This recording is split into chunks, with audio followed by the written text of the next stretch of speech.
Bonsoir à tous et bienvenue dans Face à Face. Ce soir, nous accueillons Madame Claire Chinon. Bonsoir. Bonsoir. Alors, vous êtes la présidente de l'association 3AG. Association Alcool et Addiction en Guyane. Alors, expliquez-nous un peu ce fonctionnement. Alors, notre fonctionnement, nous sommes, si vous voulez, au cœur de la prévention. Nous faisons de la prévention aussi bien dans les établissements privés que scolaires. Notre rôle, c'est informer, recevoir des patients. Par exemple, tous les jeudis après-midi, par exemple, nous avons ce qu'on appelle le groupe des paroles. Et ce sont des gens qui ont des problèmes avec l'alcool et on arrive justement à les faire comprendre qu'on peut vivre sans alcool. Alors, en fait, il y a deux choses. La première, c'est le poids de l'alcool dans notre société, et surtout ici en Guyane, où on a presque honte de dire qu'on n'a pas d'alcool, qu'on ne boit pas d'alcool quand on est invité à des apéros. Il y a une telle publicité autour de l'alcool qu'on se dit tiens, finalement, on va regarder bizarrement les gens qui ne boivent pas d'alcool. Donc, comment vous faites pour lutter contre cette image? Et la deuxième, c'est comment vous faites en sorte pour sensibiliser concrètement les jeunes autour des dangers de l'alcool. C'est vrai qu'il faut essayer de diaboliser l'alcool, car l'alcool est partout, c'est festif. L'ennui, c'est la consommation. Quand elle devient excessive, quand elle crée une dépendance, c'est là le danger. Donc le vrai danger, c'est au moment où on a vraiment besoin, on peut plus s'en passer. D'accord. Ce qui fait que parfois, certains jeunes consomment de l'alcool, aussi bien que de l'essence sans plomb, pour avoir une certaine hauteur. Vous avez des jeunes eux-mêmes qui, le matin, avant même de rentrer à l'école, prennent une bière, par exemple. Donc, il y a le mimétisme, il y a la manière d'être, et comment fonctionner avec l'alcool, c'est me sentir désinhibé, et comme les jeunes sont vulnérables, il leur faut pas grand-chose. Alors, comment vous faites-vous pour les sensibiliser lorsque vous arrivez dans les établissements scolaires? Est-ce qu'ils vous écoutent? Oui, j'ai avec moi, je dirais, c'est un animateur, mais c'est aussi un collaborateur, Mervé Mitchell, et nous passons justement des DVD et nous faisons comprendre aux jeunes qu'il y a aussi l'ignorance, que l'alcool, c'est pas le tout d'être avec des copains de consommer, mais que quand ils consomment de l'alcool, il y a un comportement qui change, ce qui fait que l'alcool agit en passant par le cerveau, et une jeune fille réservée peut devenir très vite vulgaire ou se laisser faire par des garçons, parce que l'alcool agit au niveau des comportements. On va y venir. Comment fait-on pour lever le tabou de l'alcool au sein des familles? Parce qu'il y a beaucoup de familles où c'est un drame familial, l'alcoolisme dans les familles. C'est honteux de le dire. Qu'est-ce que vous pouvez dire pour encourager les gens à en parler, à essayer de faire face? Des fois, il y a des jeunes qui nous racontent, parce que ça concerne pas uniquement les jeunes, Oui, l'alcoolisme. Un jeune qui aurait un père ou une mère alcoolique. Qu'est-ce qu'on peut dire? Qu'est-ce qu'on peut faire pour lutter contre ce fléau? C'est un fléau, c'est vrai, mais vous savez que celui qui consomme de l'alcool, c'est le déni total. Moi, je bois très peu, ou ce n'est pas moi, etc. Lui, il n'est pas alcoolique. Voilà, tout à fait, ce sont les autres. Donc, et maintenant, si vous voulez, on les appelle pas des alcooliques, mais des malades alcooliques, parce que c'est l'organisme qui en réclame. Et vous voyez, il y a des gens, le grand matin ou le soir, ils se lèvent même pour consommer de l'alcool, car leur organisme en réclame. C'est le manque.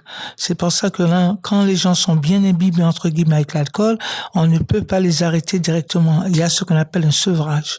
Alors, souvent, les établissements scolaires et les acteurs des établissements scolaires se plaignent que les commerçants de proximité vendent de l'alcool à des mineurs. Je sais que vous êtes proche des services et des représentants de des forces de l'ordre. Qu'est-ce qu'ils vous disent? Comment on peut lutter aussi contre cette vente à des mineurs de boissons alcoolisées? C'est un peu difficile, hein. Il faut pas se voiler la face.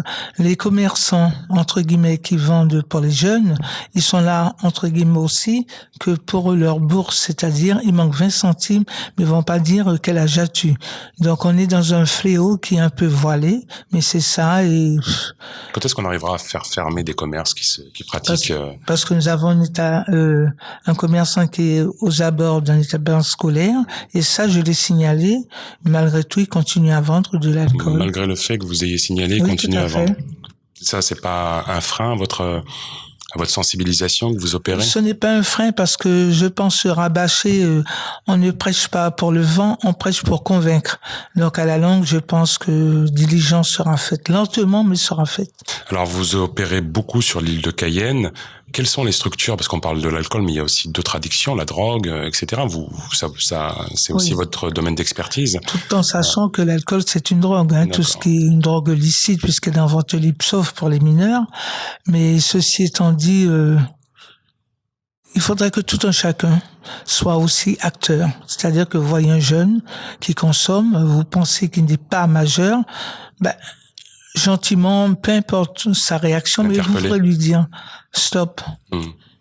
Est-ce qu'il existe je suis dans une famille par exemple où il y a un alcoolique, j'ai pas les moyens de moi-même d'y faire face. Est-ce qu'il y a une structure d'aide, une structure dans laquelle les gens malades d'alcoolisme peuvent aller ou être pris en charge? C'est le nôtre 3G. Donc, comme je vous disais, le jeudi après-midi, il y a, par exemple, cet après-midi, demain après-midi, il y aura justement des parents qui viennent avec soit un conjoint, un enfant, pour que justement on puisse le prendre en charge. Est-ce qu'il y a des prises en charge la nuit, c'est-à-dire sur une semaine par exemple? Oui, tout à fait. On peut les mettre dans l'hôpital de jour. Ça existe ça? Oui, vous avez des ça conventions existe, avec les structures hospitalières? Voilà, tout à fait. Vous êtes suivi, vous travaillez avec eux? Je travaille avec eux, c'est-à-dire qu'il y a le médecin traitant qui fait la lettre en disant que voilà, ce patient il rentre parce que il a eu un problème et à ce moment-là, on lui réserve un lit. La structure 3AG, elle existe depuis combien de temps? Ça fait 2006, donc 10 ans. 10 ans. Et Oui. vous êtes combien à l'intérieur? Nous sommes 8. Il y a des permanents? Il y a des permanents. Donc systématiquement, dans le numéro de téléphone qu'on va afficher, il y a toujours quelqu'un pour décrocher? Il y a toujours quelqu'un pour décrocher. N'importe quelle heure de la nuit? N'importe quelle heure de la nuit. Ça, c'est mon portable que je donne et à ce moment-là, effectivement, je réponds. Vous donnez votre propre portable? Ah oui, tout à fait, mais en fin de compte, c'est une mission pour vous? C'est pas vraiment une mission, mais c'est l'œuvre de la générosité et essayer de faire que l'humanité prend un autre aspect. Pourquoi vous en êtes venu à vous en occuper de ça? C'est un peu comme si vous disiez à un chrétien, pourquoi tu adores Dieu?